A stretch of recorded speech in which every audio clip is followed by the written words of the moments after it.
There is a teaching that happens not through lectures or arguments, but through absence. There is a lesson that lands harder than any words could when you simply remove yourself from mistreatment with dignity and silence. This is a story about how sometimes the most powerful response to being disrespected is no response at all. About how your quiet refusal to engage with bad behavior can teach someone more than 1,000 explanations, and about the profound impact of showing someone through your actions that some things are simply not worth your energy or your voice. Kendall was 32 years old and had been best friends with Tara since college, a friendship that had spanned over a decade. For most of those years, Kendall had been the reliable one, the steady presence, the friend who showed up no matter what. She had been there when Tara went through a devastating breakup, when Tara lost her job, when Tara had health scares, when Tara needed someone at 2 a.m. Kendall had rearranged her schedule countless times, had listened to the same problems repeatedly, had offered support without keeping score. She had loved Tara as a sister, believed their friendship was mutual, and never questioned that she could count on Tara the same way Tara counted on her. But over the past 2 years, something had shifted. Tara had gotten a new job that came with status and money, had started dating someone wealthy and well-connected, and had begun moving in social circles that felt more glamorous and exciting than her old life. Slowly, Kendall had noticed that Tara was treating their friendship differently. Tara would cancel plans at the last minute if something better came up. She would talk endlessly about her new life, but barely ask Kendall about hers. She would call only when she needed something, advice or emotional support, but was never available when Kendall needed her. Kendall had tried to address this directly several times. She had calmly told Tara that she felt taken for granted, that their friendship felt one-sided, that she needed reciprocity. Each time, Tara would apologize profusely, promise to do better, and things would improve for a week or two before falling back into the same pattern. Tara would forget Kendall's birthday, but expect Kendall to plan elaborate celebrations for hers. Tara would share exciting news with her new friends on social media before even telling Kendall. Tara would ignore Kendall's texts for days, but get upset if Kendall did not respond immediately when Tara needed something. The breaking point came when Kendall's father was diagnosed with cancer. It was devastating news, and Kendall had reached out to Tara, her supposed best friend of over 10 years, expecting support.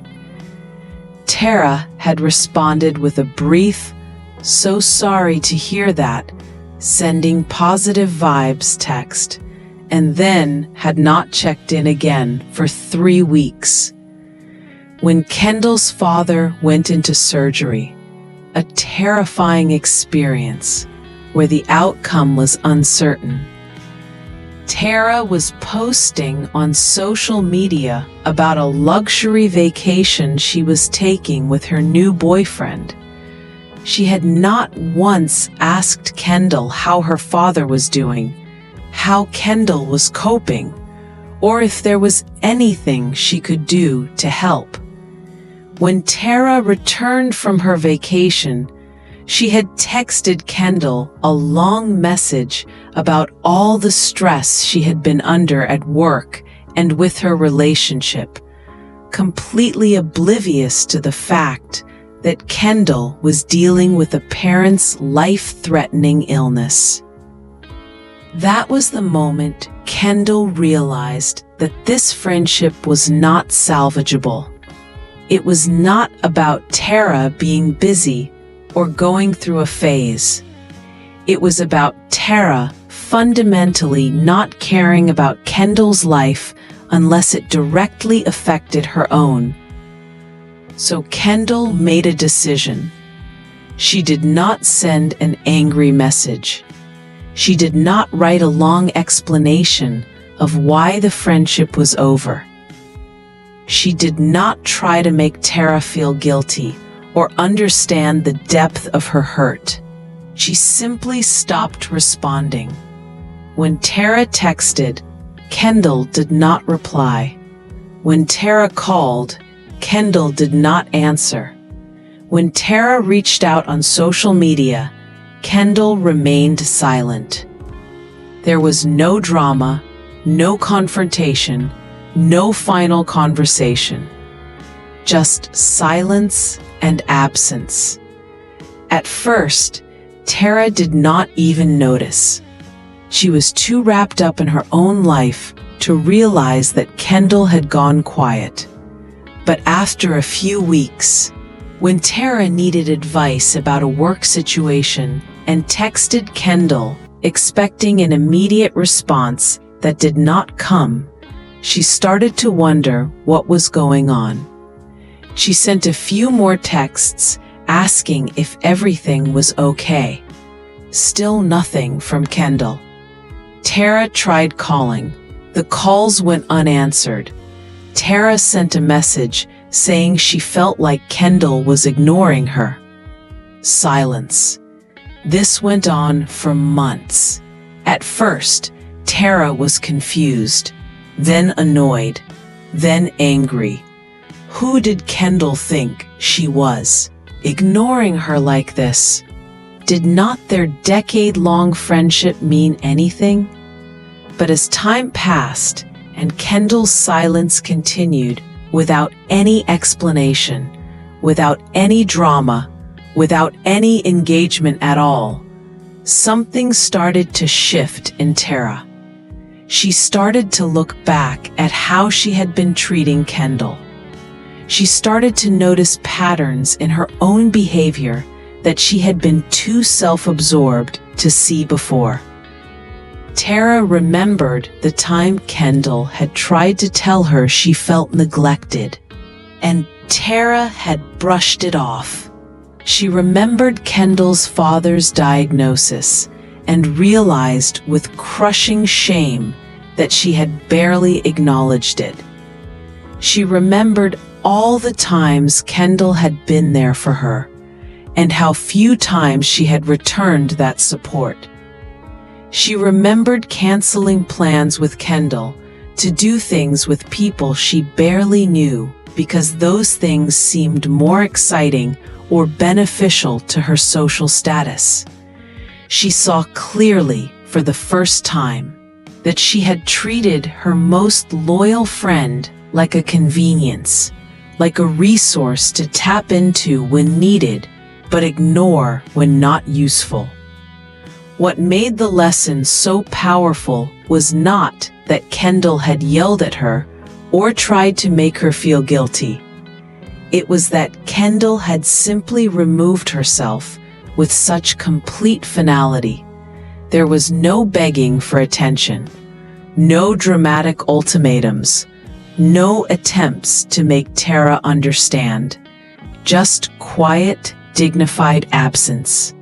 And that absence spoke louder than any words could have. It said, "I am worth more than how you have been treating me, and I do not need to argue with you about that.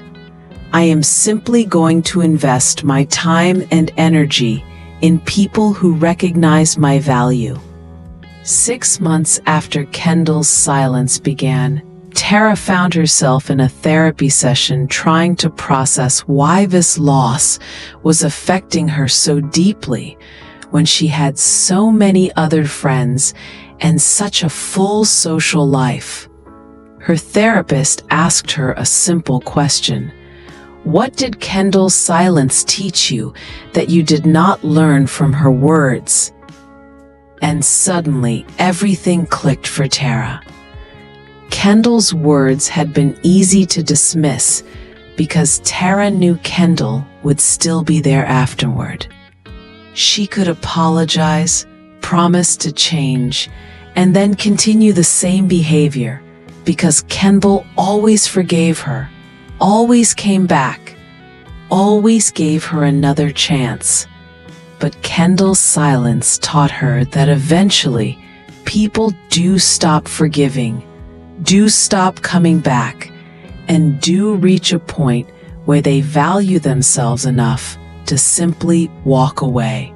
Tara realized that she had spent most of her life treating people as if they would always tolerate whatever she did because they cared about her. She had been the person who took advantage of others' patience, who prioritized her own needs and convenience above other people's feelings, who thought her apologies were enough even when her behavior did not change. And no one had ever really held her accountable because they kept engaging with her, kept giving her chances, kept fighting with her or for her.